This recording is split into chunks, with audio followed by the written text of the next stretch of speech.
great to be back. Wow. If you've been following closely, you've noticed that we actually missed an episode. I'm so sorry about that. We needed some time out to reflect on some things and basically take root inwards. But not to worry. We are back, refreshed, better, and nourished. My name is Obi Aladidebi, your host on this channel, Kindled Moments, where we encourage you in your walk of faith and ignite your heart and mind towards God, the things of God, His way, His how, and His when. So today, I would love to talk about what I believe it takes to live a good life. Everyone wants to live a good life. Everyone desires something better. Everyone is tired of the status quo. You don't want to keep driving the same car you've been driving since 2012. Everyone wants something to change for the better. So, this is the foundation of a series I would like to call the Good Life series. Actually, nothing just happens. The lives of men are the way they are by design and not by default. Each one of us has his or her life to live, and it differs from person to person. I remember at the beginning of the year, a profound statement that my pastor shared that I would like to share with you, and I'm sure it will change your life forever.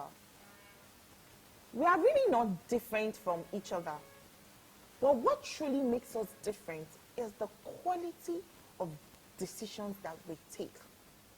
Some people may decide to rise up and take charge of their lives, while some will just decide to just be, knowing that an indecision is a decision not to decide.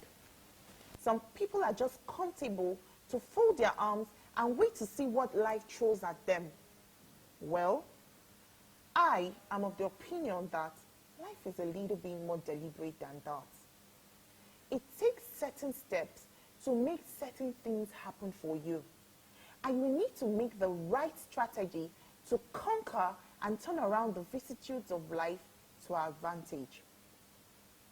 You see, great men are simply people who arose and took charge of their destinies and took it into their hands.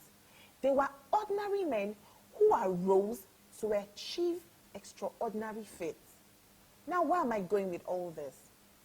You can also, my darling, live the life that you have always dreamed of. That life that you have always desired, you can live it. Life can be good if you know and learn how to apply some of the principles and attributes that I will be sharing during the course of this series. So please follow me. I say again, please follow me. Now, the first thing you need to do is to look at your choices. Like I said before, nothing just happens. Things happen not just by chance, but by choice. Like some of us have been made to believe that things happen by chance, but I'm actually here to tell you that things happen by choice. Some of us will quote Ecclesiastes and say that time and chance happens to them all. Yes, it does, but I can tell you that it is the choices that you make that determines your chance. It is what you choose that will be delivered to you through chances that present themselves. The best of life will only come to you when you make up your mind, when you make a choice to enjoy the best of life. It takes the right choice to obtain personal and corporate victories in life. Your life may not be where you've always dreamed that it should be, but for things to change, you must first make the decision to make things change. The choice you have made in the past is what has made today what it is. So therefore, the choice you make today will determine how your tomorrow will be. Now, still on choices. I am strongly persuaded that God's greatest gift to man is the power to choose. Now, I will quote from Deuteronomy 30, verse 19. And he says, I call heaven and earth to record this day against you, that I have set before you life and death, blessing and cursing. Therefore, choose life, that you and your seed may live. This scripture clearly summarizes the power of decisions and choices.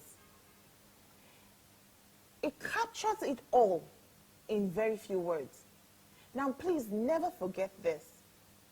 God is not interested in tampering with your free will. He can only recommend what is best for you, as you can see in the scripture. But he will never shove it down your throat.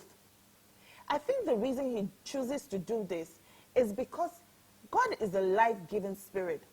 He will rather believe that when you are presented with the opportunity to choose, you will choose his very nature.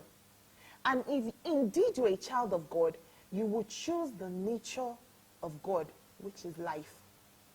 Now, to round up this episode, which, like I said, is just the foundation, the beginning of the Good Life series, I would like to say that there are actually some things that you cannot change, things that you did not have the power to choose. Now, some of these choices are your biological parents, your nationality, your siblings. So no matter how much they annoy you and you feel like hitting their heads on the wall, you couldn't have chosen that. The place, the day, and the time of your birth, and neither can you choose the place, the day, and the time of your death. Now, the amazing thing about all these factors that I just listed is that not one of them can determine the quality of life that you will have. Now, let me say this again. The amazing thing about everything, the 5 things I just listed, is not one of them can determine the quality of life that you will have. And I consider this as God's faithfulness. In his sovereignty, he has made sure that the kind of life that you will live relies majorly on your right to choose, on the quality of decisions that you make. Now, that is amazing. That is wonderful. And I think that that is very certain. That we know that God did not put the big faith, the dreams, the goals. He did not make that rely on things you could not change, but on things that you had the power to change. Now we have come to the end of this episode. In our next episode, we'll be examining some of the choices that we have the power to make to create the kind of life that we desire. I remain your humbly host, Obi Alajijebi. Please feel free to subscribe to this channel or share this video if you are led to. Thank you and remain blessed.